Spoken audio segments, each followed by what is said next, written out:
Hello friends, welcome back. ഞാൻ ഷഫ്ന. ഇന്ന് ഞാൻ വന്നിരിക്കുന്നത് നമ്മുടെ കുട്ടികളെ ഭക്ഷണം കഴിപ്പിക്കാനുള്ള കുറച്ച് ടിപ്സ് ആയിട്ടാണ്. അപ്പോൾ എല്ലാ പാരൻസും പറയാറ് എന്ത് വേണമെങ്കിലും ഉണ്ടാക്കി കൊടുക്കാനായിട്ട് ഞങ്ങൾ റെഡിയാണ്, പക്ഷെ ഒന്നും അവർ കഴിക്കുന്നില്ല, ഇതാണ് പറയാറ്. അപ്പോൾ നമ്മുടെ കുട്ടികൾ ഭക്ഷണം കഴിക്കാതിരിക്കാനുള്ള കുറച്ച് റീസൺസ് ഉണ്ടാവും. അപ്പോൾ നമുക്ക് ആദ്യം അത് നോക്കാം. അപ്പോൾ ഫസ്റ്റ് ഞാൻ പറയട്ടെ, വിരശല്യമുള്ള കുട്ടികൾക്ക് ഭക്ഷണം കഴിക്കാൻ ഭയങ്കര ബുദ്ധിമുട്ടായിരിക്കും. പിന്നെ അവർക്ക് വിശപ്പേ തോന്നില്ല, അങ്ങനെ ഒരു പ്രകൃതം ഉണ്ടാവും. അപ്പോൾ നമ്മൾ ആദ്യം അങ്ങനെ ഉണ്ടോയെന്നൊന്ന് ചെക്ക് ചെയ്യുക, എന്നിട്ട് അവർക്ക് ആ വിരയുടെ മരുന്ന് പ്രോപ്പറായിട്ട് കൊടുക്കുക. ഓക്കെ.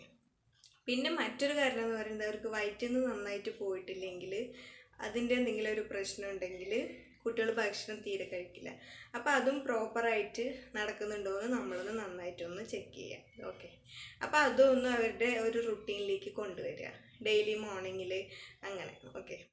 ഇതല്ലാതെ നമ്മൾ ശ്രദ്ധിക്കാത്ത കുറച്ച് കാര്യങ്ങളുണ്ട്. അതായത് നമ്മൾ കുട്ടികൾക്ക് കൊടുക്കണം, അതായത് ഈ സ്നാക്സ് ഐറ്റംസ്, അതുപോലെ ജങ്ക് ഫുഡ്സ്, അതൊക്കെ അമിതമായിട്ട് കഴിക്കുന്ന കുട്ടികൾക്ക് വിശപ്പ് കുറവായിരിക്കും. പിന്നെ അവർക്ക് അത് കഴിക്കാനായിട്ട് ഭയങ്കര ഒരു ആസക്തിയായിരിക്കും. അതായത് അതിൽ അജിനോമോട്ടോ പോലത്തെ സാധനങ്ങളൊക്കെ ഒരുപാട് അടങ്ങിയിട്ടുണ്ട്. അപ്പോൾ അതിൻ്റെ ടേസ്റ്റ് കുട്ടികൾക്ക് നാവിൽ കിട്ടുമ്പോൾ പിന്നെ അത് കഴിക്കാനുള്ള ആസക്തി ഉണ്ടാവും. അപ്പോൾ അങ്ങനെ ഉള്ള കുട്ടികൾക്കും ഭക്ഷണത്തോട്, നമ്മുടെ വീട്ടിലുണ്ടാക്കുന്ന നല്ല ഭക്ഷണത്തോട് ഇഷ്ടമുണ്ടാവില്ല. അപ്പോൾ നമ്മൾ എന്ത് ചെയ്യാന്ന് വെച്ചാൽ, ഈ സ്നാക്സ് ഐറ്റംസ് നമ്മുടെ വീട്ടിൽ നിന്ന് കുറേയൊക്കെ ഒഴിവാക്കുക. മുഴുവനായിട്ട് ഒഴിവാക്കാനും പാടില്ല, പറഞ്ഞു കുട്ടികളല്ലേ. അപ്പോൾ മാക്സിമം നമ്മൾ ഒഴിവാക്കാൻ ശ്രമിക്കുക. എന്നിട്ട് നമ്മുടെ വീട്ടിൽ തന്നെ പലതും ഉണ്ടാക്കിയിട്ട് അവർക്ക് കൊടുക്കാനായിട്ട് ശ്രമിക്കുക. പിന്നെ ഈ ചെറുപ്പം മുതൽ തന്നെ കുട്ടികൾക്ക് നമ്മുടെ വീട്ടിലത്തെ ഭക്ഷണം കൊടുത്തു തുടങ്ങി അവരത് കഴിച്ചിട്ടുള്ള പഴക്കമുള്ള കുട്ടികൾക്ക് ഒരിക്കലും അവർക്ക് മറ്റുള്ള ഫുഡിനോട് അങ്ങനെ ഇഷ്ടം ഉണ്ടാവില്ല. അപ്പോൾ നമ്മൾ ചെറുപ്പം മുതലേ ആ ഒരു രീതിയിൽ കുട്ടികളെ കൊണ്ടുവരിക, വീട്ടിലത്തെ ഭക്ഷണങ്ങൾ കൊടുത്തിട്ട്. അപ്പോൾ പുറത്തെങ്ങാനും പോകുമ്പോൾ കുറച്ച് എന്തെങ്കിലും മേടിക്കുക, അങ്ങനെ അല്ലാതെ ചിലവരുണ്ട് ഈ സ്നാക്സ്, അങ്ങനെ ഈ ലേസ്, കുർക്കുറ അങ്ങനത്തെ സാധനങ്ങൾ വീട്ടിലിങ്ങനെ ഒരുപാട് വെച്ചിട്ട് പാക്കറ്റായിട്ട് കുട്ടികൾ കഴിക്കുന്ന ഒരു പ്രകൃതമുണ്ട്. അപ്പോൾ അതൊക്കെ ഒന്ന് ഒഴിവാക്കുക. അപ്പോൾ കുട്ടികൾ ഭക്ഷണം കഴിക്കും. പിന്നെ ഞാൻ പറയട്ടെ, പിന്നെ പാരൻസ് പറയാറുണ്ട് അവർക്ക് എങ്ങനെ നോക്കിയിട്ടും വിശപ്പേ ഇല്ല എന്ന് പറയുന്നുണ്ട്. പക്ഷെ ഞാൻ പറയട്ടെ, അതായത് ജീവനുള്ള ഏതൊരു വസ്തുവിനും വിശപ്പ് എന്ന് പറയുന്നത് അത് ഉണ്ടാവേണ്ട തന്നെയാണ്. നമ്മുടെ മക്കൾക്കും വിശപ്പ് ഉണ്ടാവും, പക്ഷെ നമ്മൾക്ക് ചിലപ്പോൾ അവരുടെ വിശപ്പിൻ്റെ സമയം ചിലപ്പോൾ നമ്മൾ പ്രോപ്പറായിട്ട് നോക്കുന്നുണ്ടാവില്ല. അത് ഇമ്പോർട്ടൻ്റ് ആണ്. കുട്ടികളുടെ വിശക്കുന്ന ടൈം എപ്പോഴാണ്, നമ്മൾ കഴിക്കുന്ന ടൈം, അല്ലെങ്കിൽ അതായത് നമുക്ക് എപ്പോഴാണോ കൊടുക്കാൻ പറ്റുക ആ ഒരു ടൈമിൽ കൊടുക്കുക. ആ ഒരു രീതി ഒഴിവാക്കിയിട്ട് അവരുടെ വിശപ്പ് ടൈം എപ്പോഴാണോ ആ ഒരു ടൈം നമ്മൾ കണ്ടുപിടിച്ചിട്ട് ആ ടൈമിൽ ഫുഡ് കൊടുക്കാനായിട്ട് ശ്രമിക്കുക. അപ്പോൾ വലിയ കുട്ടികളാകുമ്പോൾ അവർക്ക് ചോദിച്ച് മേടിക്കും, അല്ലെങ്കിൽ എന്തെങ്കിലും എടുത്ത് കഴിക്കുക അങ്ങനെ. പക്ഷെ ചെറിയ കുട്ടികളൊന്നും പറയില്ല, അവർക്ക് കളിയുടെ ആ ഒരു ഹാരമായിരിക്കും. 2 വയസ്സിന് മുകളിലുള്ള കുട്ടികളുടെ കാര്യമാണ് പറയുന്നത്. അപ്പോൾ ആ ഒരു ടൈമിൽ കുട്ടികൾക്ക് വിശക്കുന്ന ഒരു ടൈം ഉണ്ടാവും. അപ്പോൾ നമ്മൾ അത് പ്രോപ്പറായിട്ട് നോക്കിയിട്ട് ആ ഒരു ടൈമിൽ നമ്മൾ ഫുഡ് കൊടുക്കുക. അപ്പോൾ അവർ കഴിക്കും. പിന്നെ ഈ ഫിംഗർ ഫുഡ് പോലത്തെ കയ്യിൽ പിടിച്ച് കഴിക്കാൻ പാകത്തിനുള്ള ഫുഡുകൾ, നമ്മളിപ്പോൾ ചപ്പാത്തിയിൽ വെജിറ്റബിൾസൊക്കെ ഒന്ന് ഉണ്ടാക്കിയിട്ട് അതൊന്ന് റോൾ ചെയ്തിട്ട് കൊടുക്കുക, അങ്ങനെ എന്തെങ്കിലുമൊക്കെ ഫിംഗർ ഫുഡ്സ് അവർക്ക് നന്നായിട്ട് കൊടുക്കുക. അപ്പോൾ അവരിങ്ങനെ നടന്ന് കളിക്കുമ്പോൾ അങ്ങനെ കഴിച്ചോളും. ഓക്കെ. ഇരുന്ന് കഴിക്കാൻ മടിയുള്ള കുട്ടികൾക്ക്. പിന്നെ ഈ സ്കൂളിൽ പോണ കുട്ടികളുടെ കാര്യം എന്ന് പറയുകയാണെങ്കിൽ, സ്കൂൾ വിട്ട് വന്നതോ അവർക്ക് ഭയങ്കര വിശപ്പ്. നമ്മളും അങ്ങനെ തന്നെ ആയിരുന്നില്ല? നിങ്ങളൊന്ന് ആലോചിച്ച് നോക്കിക്കുക. നമ്മൾ സ്കൂൾ വിട്ട് വന്നതെന്ന് പറഞ്ഞാൽ നമുക്ക് ഭയങ്കര വിശപ്പായിരിക്കും. ഇങ്ങനെ അടുക്കളയിലൊക്കെ പോയി തിരയിലോ എന്തെങ്കിലുമൊക്കെ കഴിക്കുക, അങ്ങനെയൊക്കെ ചെയ്യില്ലേ? അതേപോലെ തന്നെ കുട്ടികൾ. അപ്പോൾ അവർക്ക് ആ ടൈമിൽ നമ്മൾ അവർക്ക് ഇഷ്ടമുള്ള എന്തെങ്കിലുമൊക്കെ ഉണ്ടാക്കി വയ്ക്കുക, നല്ല ഹെൽത്തി ആയിട്ടുള്ള ഫുഡ്. അപ്പോൾ അവരത് നന്നായിട്ട് കഴിക്കും. ഓക്കെ. പിന്നെ ഒരു കാര്യം എന്ന് പറയുന്നത്, 2 വയസ്സിനും താഴെയുള്ള കുട്ടികൾ, അതായത് ബ്രസ്റ്റ് ഫീഡിങ് ഉള്ള മദേഴ്സിൻ്റെ കുഞ്ഞുങ്ങൾക്ക് വിശപ്പ് അങ്ങനെ പ്രോപ്പറായിട്ട്, അതായത് അവരുടെ പാല് അവർ നന്നായിട്ട് കുടിക്കുമല്ലോ, അപ്പോൾ ആ പാലിൻ്റെ അളവിനനുസരിച്ചിരിക്കും അവരുടെ വിശപ്പ് എന്ന് പറയുന്നത്. അപ്പം നമ്മൾ അത് അത്രയ്ക്ക് ബോധർ ചെയ്യേണ്ട കാര്യമില്ല. നന്നായിട്ട് പാലുണ്ടെങ്കിൽ കുട്ടികൾ കുറച്ചേ ഭക്ഷണം കഴിക്കുകയുള്ളൂ. പാലില്ലാത്തവർ കൊടുക്കാനായിട്ട് ശ്രമിക്കുക. ഇനി അടുത്തൊരു ടിപ്പ് എന്ന് പറയുന്നത് മെയിനായിട്ടുള്ളത്, അതായത് അവർക്ക് ഡെയിലി നമ്മൾ കൊടുക്കുന്ന രീതിയിൽ നിന്നും വ്യത്യസ്തമായിട്ട് ഫുഡുകൾ ഉണ്ടാക്കിയിട്ട് കൊടുക്കുക. പിന്നെ പ്ലേറ്റിങ്, അവർക്ക് കൊടുക്കുന്ന പ്ലേറ്റിങ് നമ്മൾ നന്നായിട്ടൊന്ന് ഡെക്കറേഷൻ മീൻസ് അവർക്ക് ഇഷ്ടപ്പെടുന്ന രീതിയിൽ എന്തെങ്കിലുമൊക്കെ ചെയ്തിട്ട്, ഞാൻ മുമ്പ് ദോശൻ്റെ ഇഡലിൻ്റെയൊക്കെ വീഡിയോസ് ഇട്ടിട്ടുണ്ടായിരുന്നു. അപ്പോൾ അതുവരെയൊക്കെ അങ്ങ് ചെയ്ത് കൊടുക്കുക. അവർക്ക് എന്താണോ ഇഷ്ടം അതിനനുസരിച്ച് നമ്മൾ എന്താ പറയുക റിയാക്ട് ചെയ്യുക, കുക്ക് ചെയ്യുക, അതുപോലെ പ്ലേറ്റ് ചെയ്യുക, അങ്ങനെയൊക്കെ ചെയ്യുക. പിന്നെ അവരുടെ അടുത്ത് പാട്ടും പാടി കഥയൊക്കെ പാടി അങ്ങനെയൊക്കെ ഭക്ഷണം കൊടുക്കാനായിട്ട് ശ്രമിക്കുക. എപ്പോഴും നമ്മൾ കുസ്തി പിടിച്ചിട്ട് കഴിക്കുക അങ്ങനെ ഒരു അപ്രോച്ചിൽ നിന്നൊന്നും മാറി ചിന്തിക്കുക. ഓക്കെ, അപ്പോൾ എല്ലാ കുട്ടികൾക്കും ഇങ്ങനെ നമ്മൾ എപ്പോഴും പിന്നാലെ നടന്ന് കഴിക്കുമ്പോൾ അത് എന്തോ ഒരു വലിയൊരു കാര്യമായിട്ട് മാറുകയാണ്.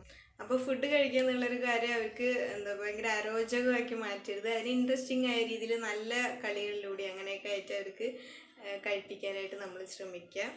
ഓക്കെ, പിന്നെ ചില പാരൻസ് പറയാറ് വെജിറ്റബിൾസ് കഴിക്കില്ല, അതായത് കറികൾ കഴിക്കില്ല. അപ്പോൾ സ്കൂളിലേക്ക് ചോറ് കൊടുത്തയച്ചാൽ തോരൻ അങ്ങനെയുള്ള ഒന്നും കഴിക്കില്ല, ചോറ് കഴിച്ചിട്ട് വരും, അങ്ങനെ പറയുന്ന ഒരു കുറച്ച് പാരൻസ് ഉണ്ട്.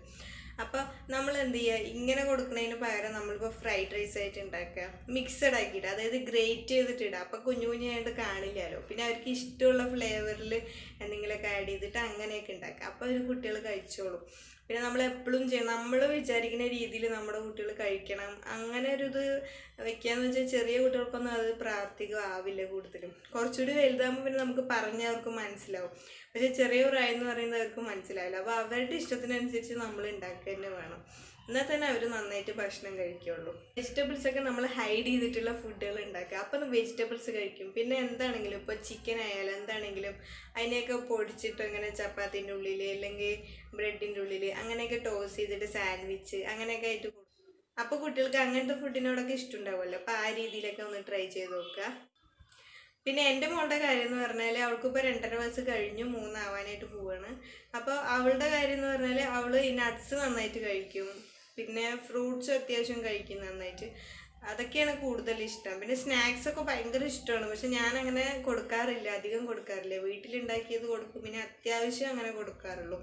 പിന്നെ ഈ മിഠായി ചോക്ലേറ്റ് അതൊന്നും അങ്ങനെ കൊടുക്കാറില്ല. അപ്പോൾ അതിന് പകരം ഞാൻ ചെയ്യാറ് ഈ കടല മിഠായി ഉണ്ടല്ലോ, കടലിൻ്റെ മിഠായി, അതിന് ഞങ്ങൾ കടല മിഠായി എന്ന് പറയുക, എല്ലാവരും എന്താ പറയുകയെന്നറിയില്ല. ആ കടല മിഠായിയാണ് അവൾക്ക് കൊടുക്കാറ്, അതാണ് അവളുടെ ചോക്ലേറ്റ്. അത് നല്ലതാണ്, ഹെൽത്തിയാണ്. അതിൽ വെല്ലം പിന്നെ ശർക്കര പിന്നെ ഈ പീനട്ട്, അതിൻ്റെയാണ് പീനട്ടിൻ്റെ ബാറായിട്ട് ആ സാധനമാണ്. അതാണ് അവൾക്ക് മിഠായി ആയിട്ട് ഞാൻ കൊടുക്കാറ്. അവൾക്ക് അത് ഇഷ്ടമാണ്, അവൾ നന്നായിട്ട് കഴിക്കാറുണ്ട്. അത് വളരെ നല്ലതാണ് കുട്ടികൾക്ക്. അപ്പോൾ അത് അങ്ങനെ ചെയ്യാം. പിന്നെ ഈ എള്ളുണ്ട അതുപോലത്തെ സാധനങ്ങളൊക്കെ ഉണ്ടല്ലോ, അതൊക്കെ കുട്ടികൾക്ക് ഹെൽത്തി. ചോക്ലേറ്റിൻ്റെ പകരമായിട്ട് നമുക്ക് ഇങ്ങനത്തെ സാധനങ്ങളൊക്കെ കൊടുത്തു നോക്കാം. അപ്പോൾ മധുരമുണ്ടോ പിന്നെ കടിച്ചങ്ങനെ കഴിച്ചോളും കുട്ടികൾ. പിന്നെ എൻ്റെ മോളെ ഞാൻ ഭക്ഷണം കഴിക്കാനായിട്ട് ഇങ്ങനെ കുസ്തി പിടിച്ച് പിന്നാലെ നടക്കാറൊന്നുമില്ല. അവൾക്ക് എനിക്കറിയാം അവളുടെ വിശപ്പ് ടൈം എപ്പോഴാണ്. ആ ടൈമിൽ ഞാൻ അവൾക്ക് ഫുഡ് കൊടുക്കും. അവൾക്ക് മതി എന്ന് പറഞ്ഞാൽ ഞാൻ നിർത്തും. പിന്നെ അങ്ങനെ കഴിക്കുമെന്ന് പറഞ്ഞ് നിർബന്ധിച്ചിട്ട് കൊടുക്കുന്നില്ല. പിന്നെ അവൾ അറ്റ് എ ടൈം ഒരുപാട് ഭക്ഷണം കഴിക്കില്ല, ഇടവിട്ടിട്ട് കഴിക്കുന്ന ഒരു പ്രകൃതമാണ്. അപ്പോൾ ചില കുട്ടികൾ അങ്ങനെയുണ്ട്, അറ്റ് എ ടൈം കഴിക്കില്ല, കുറച്ച് കഴിച്ചിട്ട് പിന്നെ കഴിക്കുന്ന ഒരു രീതിയായിരിക്കും. അപ്പോൾ നമ്മുടെ മക്കൾ എങ്ങനെയാണോ അതിനനുസരിച്ച് നമ്മൾ ഫുഡ് കൊടുക്കുക അവർക്ക്. അപ്പോൾ ഇവളെങ്ങനെയാണ്, അപ്പോൾ എന്തെങ്കിലും ഉണ്ടാക്കി കൊടുക്കുക. പിന്നെ ചോറ് അങ്ങനെ ആ ഭക്ഷണത്തോട് അവൾക്ക് താല്പര്യമില്ല. അവൾക്ക് ഇങ്ങനെ എന്തെങ്കിലുമൊക്കെ വെറൈറ്റി ആയിട്ട് ഇങ്ങനെ കാണണം. ദോശയായാലും ഇഡ്ഡലി ഇഷ്ടമാണ് അവൾക്ക്, അതുപോലെ ദോശയായാലും അങ്ങനെ എന്തെങ്കിലുമൊക്കെ വെറൈറ്റി ആയിട്ട് റോളുകളോ സാൻഡ്വിച്ചോ അങ്ങനെയൊക്കെ ഇഷ്ടമാണ്. അപ്പോൾ അതുപോലെയൊക്കെ ഞാൻ ഉണ്ടാക്കി കൊടുക്കാറുണ്ട്. അപ്പോൾ അങ്ങനെയൊക്കെയാണ്. അവളിപ്പോൾ അങ്ങനെ ഒരുവിധം കുഴപ്പമില്ലാണ്ട് പോകുന്നുണ്ട്. അപ്പോൾ ഫ്രണ്ട്സ്, ഇത്രയൊക്കെ ഉള്ളൂ ഇന്നത്തെ ടിപ്സ്. നിങ്ങൾക്ക് എല്ലാവർക്കും ഇത് യൂസ്ഫുൾ ആവുമെന്ന് വിചാരിക്കുന്നു. നിങ്ങൾക്ക് ഈ വീഡിയോ ഇഷ്ടമായിട്ടുണ്ടെങ്കിൽ ഒന്ന് ലൈക്ക് ചെയ്യുക. പിന്നെ നിങ്ങളുടെ കുട്ടികൾ എങ്ങനെയൊക്കെയാണ് ഒന്ന് കമൻറ്റ് ചെയ്യുക. ഓക്കെ, അപ്പോൾ നിങ്ങൾ ആദ്യമായിട്ടാണ് ഈ ചാനൽ കാണുന്നുണ്ടെങ്കിൽ ഒന്ന് സബ്സ്ക്രൈബ് ചെയ്യുക ഇഷ്ടമായിട്ടുണ്ടെങ്കിൽ. ഓക്കെ, അപ്പോൾ ഇനി നാളെ അടുത്ത നല്ലൊരു വീഡിയോ ആയിട്ട് വരാം. അതുവരേക്കും bye. Thank you so much for watching.